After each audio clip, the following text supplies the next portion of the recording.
Baik, terima kasih Mbak Mute. Selamat pagi, Assalamualaikum warahmatullahi wabarakatuh. Semoga semuanya dalam keadaan sehat atau menuju sehat. Terima kasih Bapak Ibu pada pagi hari ini sudah meluangkan waktu di hari Minggu yang seharusnya bisa santai, tapi ini juga tetap santai. Kita akan ngobrol sesuatu yang membuka wawasan dan juga berguna untuk Bapak Ibu maupun keluarga dan orang-orang di sekitar kita. Seperti yang kita ketahui, COVID masih banyak ya para tetangga, saudara, dan juga mungkin kita sendiri sedang mengalami atau sedang isoman. Dan setelah 14 hari bagaimana ceritanya? Apakah selesai? Happy ending? Kalau happy ending itu adalah harapan kita semua. Tetapi bagaimana jika perjalanannya masih berlanjut atau yang sering disebut dengan long COVID atau post COVID syndrome? Nah, ini yang nanti akan dikupas oleh dua pembicara kita yang luar biasa. Untuk yang pertama adalah seperti yang sudah diperkenalkan oleh Mbak Mute, Dr. Teresia Handayani. Saya perkenalkan beliau ya, walaupun beliau itu sudah sangat famous sebenarnya. Dr. Teresia Handayani adalah alumnus dari FK KMK Angkatan 99 dan untuk pendidikannya beliau SMP di Tangerang, kemudian meneruskan di SMA Santa Maria Yogyakarta dan menempuh pendidikan medical doctor 99 dan lulus tahun 2005. Saat ini Dr. Teres sedang menempuh untuk Master Degree Biomedik Anti-Aging Medicine di Medical Faculty Udayana University. Ini sudah di ujung ya Dr. Teres ya, sebentar lagi lulus. Baik, dan ini Dr. Teres akan memaparkan tentang bagaimana long COVID dan setelah Bapak Ibu selesai nih di masa isoman, selanjutnya bagaimana? Apakah kayak mantan gitu ya, gagal move on, jadi balikan lagi gitu. Nah ini Dr. Teres akan memberikan tips-tips dan juga apa yang harus Bapak Ibu lakukan untuk memonitor keadaan pasca COVID dan juga bagaimana menjaga supaya tetap fit. Tapi sebelum saya undang Dr. Teres yang sudah sangat siap nih di sebelah saya ingin Bapak Ibu, ayo diangkat tangannya dulu nih. Diangkat tangan itu artinya bersemangat nih. Ayo angkat tangan dulu. Oke, good. Nah, di situ ketika kita mengangkat tangan, kita semangat, nah nanti juga akan ilmu-ilmu yang diberikan, Dr. Teres angkat tangan tapi bukan berarti menyerah ya dok. Baik, dalam suasana yang sangat baik ini kita akan simak pembicara yang pertama, Dr. Teresia Handayani. Baik, kita akan masuk ke pembicara yang pertama. Dr. Teresia Handayani akan menyampaikan dalam waktu kurang lebih 20 menit. Dr. Teres, selamat pagi. Selamat pagi, Dr. Silvi. Selamat pagi semua. Ya, Saya izin share screen ya. Ya, Oke. dipersilakan dokter. Grogi nih saya, grogi, maaf ya. Oke, bentar. Oke, Assalamualaikum warahmatullahi wabarakatuh. Om Swastiastu, Namo Buddhaya, dan salam sejahtera buat kita semua. Selamat pagi, karena selalu masih pagi nih kan ya. Nanti kita bahas tentang santai-santai aja, karena topik saya itu sebenarnya topik recehan. Nanti yang sulit-sulitnya Dr. Siswanto, biarkan beliau yang bicara. Oke, hari ini kita bahas sharing apa itu long COVID. Ya, kalau misalnya ngomong long itu panjang, COVID itu kan bulat ya, berarti tapi bukan bulat dan panjang ngomonginnya, karena kita lagi nggak bahas pempek, kita bahas tentang penyakitnya. Oke, nah bagaimana tentang manajer? Terima kasih atas perkenalan Dr. Silvi, sudah mengenalkan saya dengan super duper kalau saya bilang. Oke, nah kita ngomongin nih, kalau misalnya long COVID itu sebenarnya apa sih? Apakah memang masih sakit? Apakah masih menularkan? Ya kan? Kita kalau ngomong, dok saya itu masih pegel-pegel, dok saya itu masih batuk, apakah saya masih menularkan? Nah, pasti semua pasien pada nanya gitu. Kenapa? Respon untuk sosialnya supaya jangan sampai menularkan, itulah yang penting. Nah, itu yang kadang-kadang mungkin belum ada di semua pasien ya, tapi semoga yang di Kagama ini punya ya responsibel sosialnya untuk bisa bahwa supaya kita tidak membuat orang lain sakit ya. Jadi kriteria sembuh COVID ini secara simpelnya gini, kalau misalnya tanpa gejala isolasi mandiri 10 hari dan dimulai dari hasil tesnya, entah tes antigen atau tes PCR. Kalau gejala ringan dan sedang bisa dimulai minimal 10 hari plus 3 hari bebas gejala. Kalau misalnya biasanya batuk-batuk sedikit itu sebenarnya kalau dalam 10 hari itu sudah aman. Karena menurut penelitian-penelitian, kadang-kadang tuh pasien saya ngotot, dok saya mau PCR, dok saya mau PCR biar mantap, dok kantor saya harus PCR. Apakah perlu untuk gejala ringan dan sedang atau tanpa gejala untuk PCR? Nah, ternyata menurut penelitian-penelitian yang ada, PCR itu tidak merupakan gold standar untuk ya, bukannya untuk pendeteksian, tapi untuk menyembuhkan untuk kesembuhan, bukan gold standar. Yang merupakan gold standar untuk kesembuhan adalah gejala klinis. Jadi itu pentingnya telemedicine, telekonseling dari Kagama itu juga untuk melihat kesembuhan dari kita. Apa dibandingkan kalau saya bilang pada pasien-pasien saya, dibanding uangnya untuk PCR, mendingan untuk melihat keadaan paru, untuk ronsen torak, untuk lihat kekentalan darah, untuk lihat keadaan darahnya, apakah ada peradangan atau gimana, itu lebih penting dibandingkan kita melihat hasil PCR. Apalagi kalau udah ngomongin CT ya, saya kalau ngomongin Siti Nurhaliza masih oke lah, tapi kalau udah ngomongin CT, wah itu sudah agak pusing ya, bukannya apa-apa, karena interpretasinya akan banyak, hoax-hoaxnya itu luar biasa banyak. Jadi pentingnya mempunyai dokter pribadi di Kagama itu sangat penting banget. Jadi luar biasa untuk para dokter-dokter yang mendampingi, karena saya tahu kita berperang melawan virus COVID-nya, tapi kita berperang juga melawan hoax-nya. Nah, beda kalau misalnya gejala berat dan kritis, memang memerlukan swab PCR minimal 1 kali negatif untuk memastikan. Ya, nah kita ngomongin nih penularan COVID yang memang itu akan bertahan dan kita sendiri pun nggak tahu. Dengan pasien gejala ringan tiba-tiba kok bisa long COVID ya dok, padahal saya gejalanya ringan sekali loh dok, kok bisa seperti itu. Dan ternyata penelitian yang saya baca pun masih belum bisa menentukan, nanti mungkin dokter Suwanto akan lebih jelas lagi, kenapa setiap satu orang itu bisa long COVID, yang satu orang tuh nggak apa-apa. Nah itu memang beda-beda. Nah memang terjadinya sekitar 10% dari pasien yang telah sembuh COVID ini, gitu ya. Jadi memang kalau kayak gini kayak lotre-lotrean, dan sampai saat ini pun kita nggak tahu apa yang berperan dari situ. Gitu. Nah gejalanya tuh banyak, variasi sekali, dari mudah lelah, batuk, hilang penciuman, terus nyeri kepala, nyeri otot, mual, diare. Tiba-tiba pasien saya bilang, dok saya tuh sudah 3 minggu nih sudah sembuh. Tapi kenapa tiba-tiba saya diare ya? Tiba-tiba saya tanya, minum susu nggak? Iya, saya minum susu yang naga itu, jadi biar cepat sembuh. Nah, kadang-kadang hal-hal yang hoax itu juga berpengaruh. Jadi memang menanyakan kepada dokter yang tepat itu adalah yang penting. Ini nggak nyindir iklan lah ya, saya nggak ngiklanin susu naga. Oke. Terus lanjut lagi untuk nyeri dada. Kadang-kadang karena waktu pada saat batuk, pada saat kena COVID itu batuknya lumayan, saya tahu sangat-sangat hebat.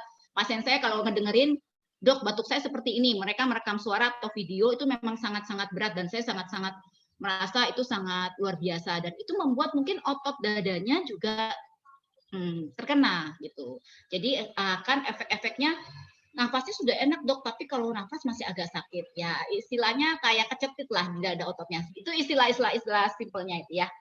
Nah, tapi tenang aja, si long COVID ini tidak menular. Ya, jadi tidak menular, jadi aman, walaupun tetap harus prokes. Ya, sisa gejala COVID itu memang pasti sisanya, dan memang mungkin membutuhkan pemeriksaan ke dokter untuk melakukan pemeriksaan selanjutnya. Mungkin kita harus bisa. Nanti kita pelajari apa yang harus kita lakukan ya. Nanti ini. Nah, organ terdampaknya itu memang dari ujung kepala sampai ujung kaki kalau saya bilang. Even kadang-kadang pegel-pegel. Dan juga dari jiwa dan raga. Ya, apalagi waktu pada saat COVID, dan di Indonesia ini saya bilang stigma COVID itu sangat luar biasa. Ngelain AIDS kayaknya sih ya. Ngelain penyakit-penyakit lainnya. Jadi kalau udah COVID udah takut duluan, sudah awareness-nya sudah itu. Beberapa lingkungan justru bagus sekali. Mereka kalau misalnya ada yang isoman, membantu dengan mengirim makanan, membantu support. Tapi ada juga yang benar-benar sangat mengucilkan, dan itu membuat kesehatan mental. Sampai pasien saya, dok saya itu udah sembuh 1 bulan, saya udah PCR negatif. Sampai PCR negatif, karena apa?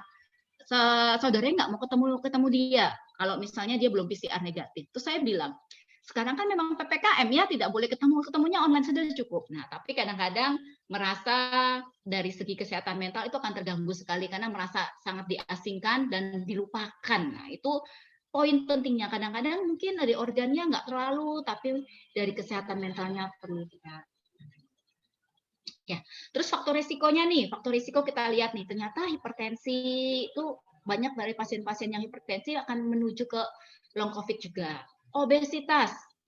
Obesitas ini saya bukannya body shaming ya, tapi obesitas itu merupakan penyakit sekarang. Ya, bukan merupakan keadaan, tapi merupakan penyakit karena dia akan memicu sindrom metabolik. Dan obesitas ini akan menimbulkan ratusan penyakit-penyakit lainnya, komplikasi dari obesitas, dari diabetes, dari hipertensi, sampai gangguan hormonal itu penyebabnya dari obesitas. Ini jangan ada yang tersinggung terus banting handphone loh ya, nggak usah ya, nggak apa-apa. Nanti jadi gangguan kejiwaan, depresi juga. Nah itu salah satu faktor resikonya. Bisa nggak kita tangani ini? Jelas bisa. Pencegahannya gimana? Ya stop. Jadi jangan sampai kena. Nah dok, kalau udah telanjur gimana?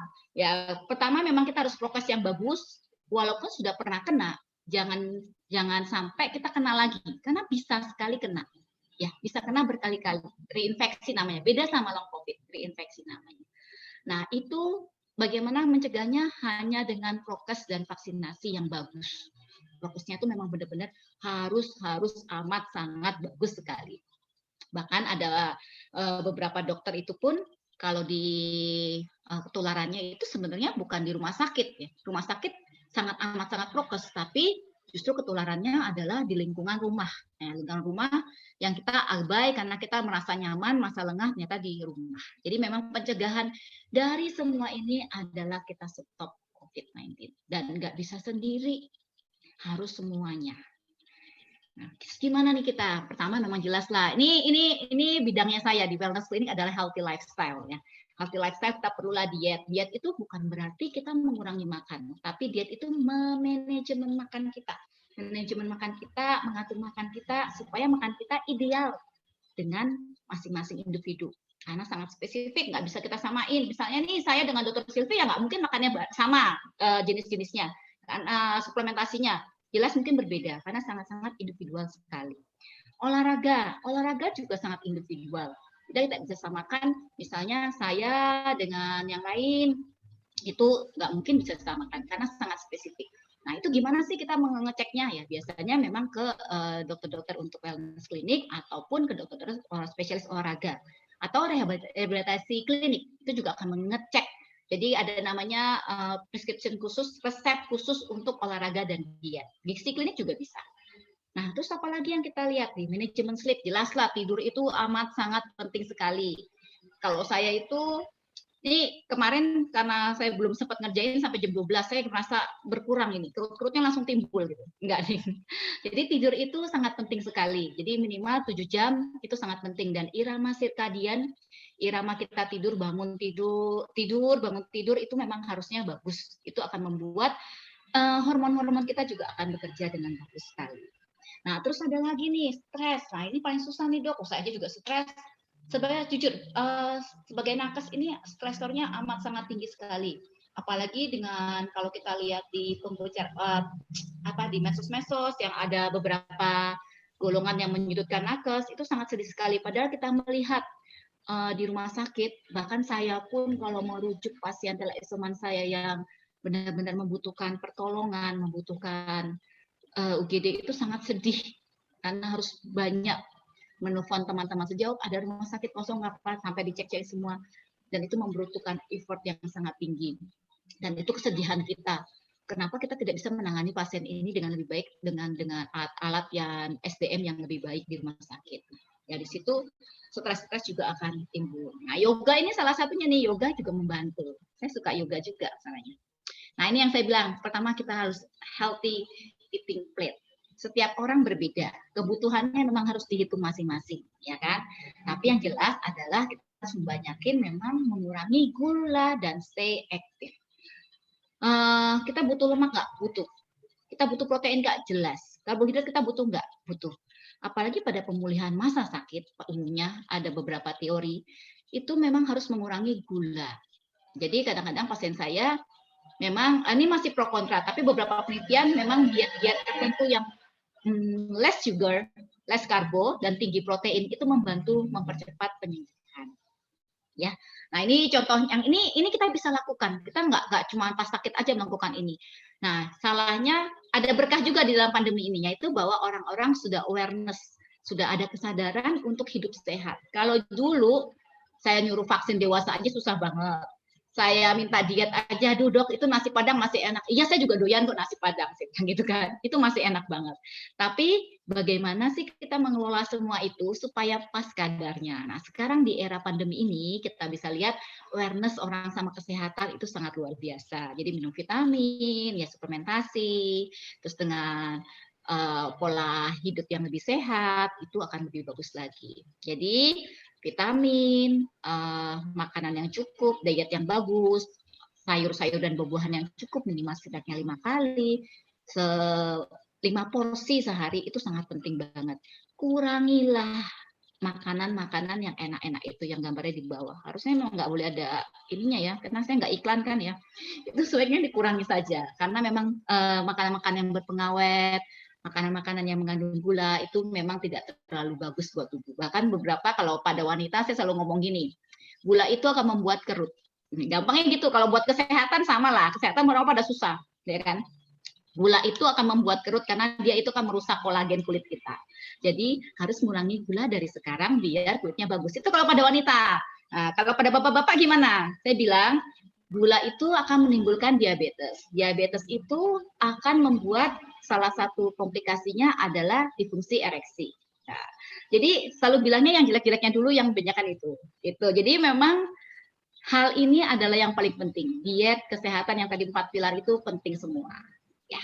Nah, terus gimana dengan cairan? Boleh nggak kita cairan? Cairan itu kira-kira gampangnya ngitungnya gini, karena memang setiap orang beda. Itu 30 ml per kilogram berat badan. Misalnya kalau berat badannya 60 kilo lah ya, 60 kilo berarti sekitar 1,8 sampai 2 liter. Kalau misalnya lagi demam dinaikkan 10%, ya kan? Kalau lagi demam, kalau lagi habis aktivitas juga dinaikkan 10 sampai 20%.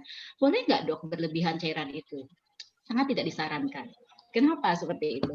Ternyata beberapa pasien juga kalau berlebihan dengan air minum, apalagi over sekali minum langsung 2 liter, itu bisa menimbulkan udem otak namanya. Ya. Jadi membuat kadang pusing berlebihan, apalagi kalau misalnya ternyata ginjalnya nggak terlalu bagus.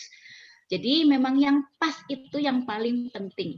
Bagaimana bisa pas, nggak kurang, nggak berlebihan. Ya kan? Kalau misalnya terlalu fanatik itu juga kan nggak terlalu bagus. Jadi harus benar-benar bisa pas balancing supaya bisa benar-benar bagus. Apalagi yang harus kita lakukan ini dalam era pandemi ini untuk menjaga kesehatan kita? Itu pertama, jelas suplementasi kita harus pertimbangkan. Apalagi dengan makan kita mungkin yang kurang gitu bagus nih ya. Apalagi ada kurang seimbang. Bila memang dibutuhkan, silakan minum multivitamin. Bila dibutuhkan. Nah, ada beberapa kayak pasien saya yang terlalu banyak juga vitaminnya, itu akan membuat sakit lambung juga. Jadi pemilihan vitamin, ya kan, pemilihan apa yang harus diminum itu harus benar-benar berkonsultasi dengan dokter. Nggak sembarangan. Kayak beberapa nih kayak vitamin D, ini lagi booming nih dok, semua orang minum vitamin D. Boleh nggak saya minum vitamin D? Boleh, tapi sebaiknya dengan adanya baseline. Baseline itu berarti kita harus ngecek dulu nih kadar vitamin D kita di tubuh berapa. Itu penting sekali. Itu kita bisa cek di rumah sakit, di lab juga ada. Itu bisa kita lihat. Dari situ kita bisa hitung tuh kebutuhan vitamin D kita untuk bisa mencukupi kadar vitamin D untuk meningkatkan sistem imun. Nah, dari situ. Nah, jadi nggak asal kita langsung minum. Saya langsung minum 10.000 aja dok. Ya sebenarnya sih nggak masalah. Saya juga minumnya juga tinggi karena memang ternyata 80% sampai 90% orang Indonesia itu memang kekurangan vitamin D, walaupun kita banyak matahari. Kenapa? Karena memang ternyata gennya kita. Itu rumit, nanti kita ngomongin vitamin D besok-besok aja, karena sangat rumit. Nah, terus bagaimana dengan vitamin C, dok? Boleh nggak saya minum vitamin C tiap hari? Jika Bapak dan Ibu tidak ada gangguan lambung, silakan. Karena beberapa masalah justru sebenarnya nanti adalah gangguan lambung. Jadi harus pas memang. Mikronutrien jelas perlu, zinc, selenium, probiotik, zinc juga beberapa membuat mual juga. Jadi memang harus diperhatikan juga bagaimana makannya, cara makannya, benar-benar diperhatikan. Jadi jangan asal nih, aduh saya benar-benar mau sembuh langsung saya minum vitamin C 1000 mg setiap jam. Nah itu ya nanti ya tahu kita tidak bisa bicarakan itu. Nah terus Bisa juga kita lihat probiotik. Probiotik itu penting sekali. Itu probiotik itu bakteri-bakteri yang baik. Nah, karena di usus kita kan ada 3 macam bakteri. Bakteri baik, bakteri jahat, dan bakteri yang di tengah-tengah. Nah, bakteri tengah-tengah itu follower lah, kayak sebagian kita. Jadi kalau misalnya si bakteri jahatnya banyak, dia akan ikut jahat. Kalau si bakteri baiknya banyak, dia akan ikut baik. Nah, bagaimana kita membuat si bakteri baik ini tetap banyak, dan ternyata menurut beberapa penelitian dengan usus yang sehat itu efeknya akan luar biasa sekali. Nggak cuma ke sistem imun, penyerapan vitamin dan mineral juga akan bagus seperti itu. Terus nih dok, bagaimana dengan vaksinasi nih? Saya tahu juga masih banyak orang-orang yang ragu untuk vaksin. Hoax-nya agak luar biasa memang. Hoax-nya agak luar biasa. Dan itu salah satu tugas kita yang di sini semua untuk memerangi. Jadi jangan asal aja kalau terima sesuatu dari WhatsApp, di WhatsApp untuk langsung di-share. Harus seperti dulu tanyakan kepada temannya atau dokternya untuk tanyakan apakah ini benar. Tapi sebaiknya memang nanya ke ahli dokternya ya, jangan nanya ke temannya, karena saya banyak dari pasien tuh bilangnya gini, dok kata teman saya yang alumni bla bla bla bla ya, padahal kan setiap orang juga kondisinya mungkin berbeda. Nah, kita bisa lihat ya ada vaksin-vaksin yang kita rekomendasikan selama WHO rekomendasikan selama pandemi itu, yaitu vaksin influenza, vaksin pneumokokal, pneumonia atau PCV13, dan juga pertusis. Ini bisa dilakukan jaraknya sekitar 2 minggu sampai 4 minggu setelah vaksin COVID atau sebelum vaksin COVID. Misalnya, dok saya ini belum dapat vaksin COVID ya dok, saya belum ini, atau saya tuh alumni COVID nih dok, tapi kan saya baru bisa vaksin 3 bulan lagi nih ya. Terus bisa nggak saya vaksin ini semua? Silakan, bisa sekali. Setelah 1 bulan setelah sembuh, silakan untuk memvaksin ini untuk memproteksi, karena ternyata memang beberapa penelitian vaksin ini mencegah keparahan. Bukan untuk mencegah COVID ya, tapi mencegah keparahan jika terkena COVID. Karena bisa aja, yaitu saya bilang dari awal, bisa terjadi reinfeksi walaupun sudah lulus cum laude dari alumni COVID. Ya. Nah ini kita ngomongin antioksidan. Antioksidan itu banyak termasuk vitamin D. Vitamin D juga antioksidan semua, enzimatik, ini banyak sekali. Dan kita harus penting untuk memilih mana yang terbaik. Ya, mana terbaik. Memang beda-beda. Dan ini pun saya sesuaikan kalau saya dengan pasien-pasien saya sesuaikan dengan kebutuhannya masing-masing, dengan keadaan individunya masing-masing. Tidak bisa disamakan ke setiap orang. Nah, exercise. Gimana nih dok? Lagi PPKM mau olahraga aja susah ya. Bisa dulu saya suka banget ya yoga di luar ruangan, tapi sekarang pun yoganya cuma di dalam. Dan itu pun susah ya, karena dilihat keadaan sekarang maupun di luar berpapasan dengan orang, misalnya itu ternyata bisa juga untuk bantu. Apalagi sekarang dengan varian Delta ini yang amat sangat mudah menular. Ya. Dokter Teres, 5 menit ya dokter. Oke, paduan olahraga. Nah, kalau misalnya ternyata paduan olahraganya kita tetap olahraga nih. Kalau misalnya terjadi harus lakukan pemanasan pembimbingan, jelas lah, nggak usah langsung. Gunakan pakaian yang longgar dan nyaman. Nah, tunggu 1 jam setelah makan, setelah olahraga, jangan langsung olahraga. Minum cukup air yang tadi saya bilang itu, dan hindari cuaca yang terlalu panas juga. Biasanya untuk matahari, tapi ternyata dehidrasi. Ada pasien saya yang tiba-tiba pingsan karena apa? Olahraga di tengah hari, karena bilangnya beda sekali dapat matahari, ternyata pingsan. Stop olahraga bila terjadi mual, pusing, nyeri kepala. Terus sesak nafas yang parah, keringat berlebih, atau terjadi nyeri dada dan nyeri otot hebat. Ya, jadi olahraga itu penting tapi harus pas, yaitu 5 kali 30 menit, tapi harus sesuai dengan individu masing-masing. Nah, sleep management, quality of sleep-nya, kita ada namanya sleep hygiene. Sleep hygiene bagaimana sih kualitas tidur yang baik, yang sangat pas, karena tidur itu merupakan aset yang penting. Kenapa? Karena hormon-hormon yang baik itu akan bekerja pada saat kita tidur untuk proliferasi sel, metabolisme sel, mengganti sel-sel yang rusak, itu bekerja pada saat tidur. Jadi kebayang nggak untuk orang-orang yang sering sekali untuk begadang, hati-hati. Stres, jelas lah, stres juga penting, nanti kita bahas lagi nih. Nih, mengatasi long COVID, apa yang harus kita lakukan? Ya, berarti benar, butuh rehabilitasi, kita nggak bisa. Ini ada beberapa posisi untuk mengatur sesak. Jadi kadang-kadang duduk, menunduk, atau dikasih bantal, posisi proning, itu sangat membantu sekali untuk mengurangi sesak. Ini yang selalu saya berikan pada pasien-pasien isoman saya.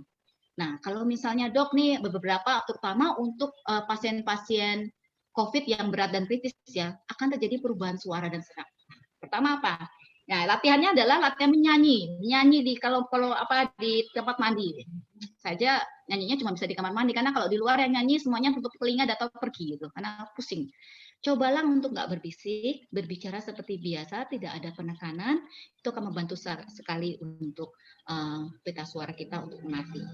Oke, kalau misalnya sakit sekali untuk berkomunikasi, silakan untuk menulis atau menggunakan gerak. Jangan dipaksakan karena pita suara memang membutuhkan waktu untuk Terus bagaimana dok dengan kesulitan menelan? Ada loh pada pasien-pasien COVID yang berat dia juga akan menemukan kesulitan menelan. Nah ini juga bisa kita lakukan juga pada pasien-pasien GERD ya. Pasien GERD itu juga penting. Nah konsentrasi, mindfulness eating itu penting sekali. Jadi makan dengan lembut, kunyah dengan lama itu sangat penting untuk membantu pencernaan kita. Nah, ini juga sama nih yang saya bilang tadi, depresi, mengelola ingatan memori. Dok, saya sejak kena COVID, kenapa saya jadi pikun berat? Saya jadi kayak orang linglung. Kadang-kadang bukan pasien yang ngomong, tapi anaknya, dok, ibu saya sejak kena COVID, kenapa jadi orang linglung? Nah, jadi ya memang mau nggak mau harus dilatih untuk pemulihan otaknya. Ajaklah ibu mengerjakan TTS, latihan memori, membaca, atau membuat catatan tertentu untuk melatih. Jadi kadang-kadang skill untuk menulis itu penting dilakukan karena ternyata itu membantu juga untuk mengurangi demensia juga. Aktivitas, jelaslah kita aktivitas harus penting, harus benar-benar dilakukan karena memang pasti akan terjadi kelelahan hebat, kelelahan beberapa pasien loh ya, nggak semuanya, mungkin ada yang biasa-biasa aja, tapi kelelahan itu penting. Jadi tapering untuk melakukan tugas ringan dahulu, jangan terlalu dipaksa, jangan sedih. Dok, saya dulu tuh bisa angkat beban 10 kali, 10 kilo, sekarang 5 kilo aja kok kayak udah lemas. Nah, misalnya seperti itu loh ya. Nggak apa-apa, saya selalu bilang nggak apa-apa asal beban kehidupan bisa dibawa. Nah, itu nggak masalah. Jadi kadang-kadang kita membutuhkan orang lain juga untuk beraktivitas, itu tidak apa-apa, tidak masalah. Jadi silakan untuk melakukan kembali. Hemat energi juga penting, tapi jangan terlalu rebahan aja. Nah, kadang-kadang pasien saya cuma rebahan doang. Jadi pada saat dia bangun dia bilang, dok saya kok gelir ya, karena apa? Kebanyakan rebahan ternyata. Kalau terjadi sesak nafas yang tidak membaik dengan istirahat, sesak ketika beraktivitas ringan, perhatikan dan ingatan Anda tidak membaik, menjadi stres atau apa, hubungi bantuan profesional. Ya, hubungi dokter, bisa dengan telekonseling dari Kagama, silakan untuk menghubungi karena memang mungkin kita membutuhkan perhatian lebih untuk penyakit long COVID ini. Jadi jangan sampai telat, jangan sampai stres, jiwa dan raga itu sama sangat pentingnya. Oke, terima kasih Dokter Silvi, saya kembalikan. Jadi cukup selesai. Saya stop share ya. Ngebut loh, Dokter Silvi bilang 5 menit, saya langsung ngebut. Luar biasa, Dokter Teres ini ya. Dan Bapak Ibu Saudara sekalian, Dokter Teres ini adalah pelaku juga. Jadi ketika beliau menyarankan untuk olahraga, beliau juga sangat well-being sekali. Jadi apa yang dipresentasikan pada pagi hari ini juga sudah dilakukan sendiri oleh Dokter Teres. Baik, dan